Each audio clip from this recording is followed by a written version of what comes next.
Wɔfrɛ me Nana Kofi Akotoa metɔsoro apie awanya me abusuapɛn ni ɛma sachi ɛnam sɛ Akuapem Adumhene ne kan bɛfa akwanya yi so ɛda Nyankopɔn ase sɛ ne wama yɛ ahoɔden ɛne saa akwanya yi na mafa saa akwanya yi sunsu akyia ɔse adeɛ yɛ Kofi Akotoa II bisa ɛyɛ Akuapem ni na mafa saa akwanya yi so asan akyia akwatia a ɔto atuo so ɔto ne bujankwasi Aburi a ɔno korona san yɛ Akuapem Adontenhene Ira rapa yi michiao na nchiani bi nso akoso Honorable Lawrence Ajua Tiwonu parliamentary candidate a Akuapem South sana bi kankan no be yohene na ni amebere koso Akuapem South ɛwɔ sɛ panyin hwɛ no wɔde wɔnan si fɛ no de santi no wɔde kasa sɛ ɔhene sɛ yɛ MPP o sɛ yɛ NDC o esane puntu ɛne nkɔso a yɛhwehwɛ ɛwɔ MCE mu yɛnti no wɔde kasa ne nyinaa ne sɛ bitia bi mu ɛna akonya ba sɛ wɔn to aba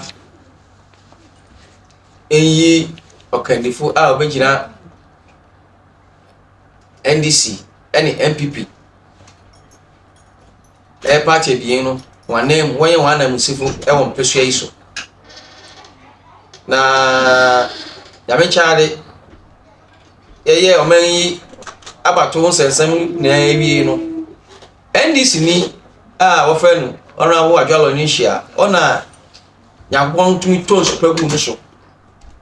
na wabɛyɛ anase nei wabɛyɛ ɔkandifo ɛwɔ mpɛsua yi so sɛ mmarahyɛ bidwani ɛma Akuapem South MCE na adubere a wɔsɛ wɔma no abankrache no tumi bɛka no na wɔhwɛ na wɔyɛ adwuma ne tumma MCE fa ne tema pɛfra na impuntu ana bɔ MCE sɛ na nso ababwa akokɔ no yɛtumi nya bi sɛ na bi kankan no ɛyɛ party ɛna ɛyɛ party bi asɛm nanso mɛsrɛ mpanyini a wɔkura tumi a wɔde ma ankorankram sɛ wɔntumi mayɛ abankrache panyini wɔ MCE ya sɛ yɛsrɛ wɔn fa tumi na wɔkura esia ne nyɛ ayɔnkofa a ebi ɛda mini ɛyɛ me Nana Kofi Akotoa mini so apanyini ko no ntam ɛnyɛ adwuma wɔn fa obi ayɔnkofa a ɛwɔ ne ɔmampanyini ntam ɛmfa nyɛ adwuma mɛmɛ wɔndi obi sika akyi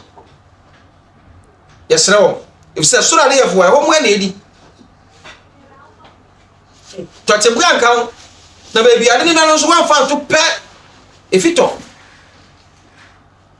yɛpɛ mpuntu yɛpɛ asomdwei yɛpɛ ɔdɔ yɛpɛ pɛpɛpɛ yiyɛ ɛwɔ MCE mu ya nyadeɛ wɔ na odi ɛyɛ ne ɔkɔm de no obi ntumi nda mpa so na onye na ahom na obi nkɔnam kɔyɛ adwumaden na mprempren yi sɛ ne yɛ de fimba wosɛ ne ɔda mpa so a wankɔyɛ adwumaden no ɔmmɛdi saa de no ɛnkɔ ne saa ɛyɛ saa na wɔyɛ ne nim wɔntie nea MP no betumi na yɛ adwuma Sabri ebre wo se wotie MP na di biai efi NDC insano na abreso wetumi yake tumi no no de ana wetumi yake akoya no no sane ma party no esani mpunti e hwe ni ntini ye ne yeta MP na chi ni MP ni susu so wetumi na ya dwuma ne yesran panyin wontie no no wonfa so nipa ne mre e o mensi mu ya prepare ya kasa yi edin basa ana region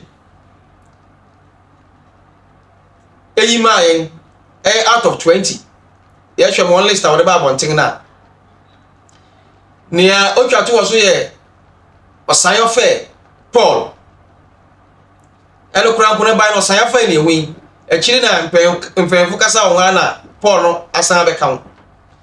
ni oto so ebien ye Swaki onu se ye former treasurer nia oni kan wo so no Nana Abuaje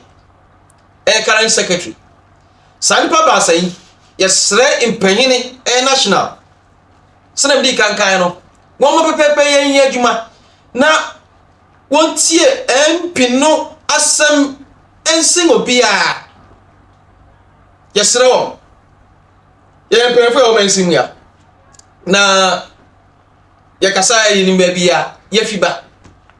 yen pema etim no account bia wo sa MCE nsensemi ho ne yehwa ne se wo man onipa MP betu na yadwuma na de asodwe ba na gidi a mensin no nya wo MP no mu no ono so etuma bi deliver ne wo kan den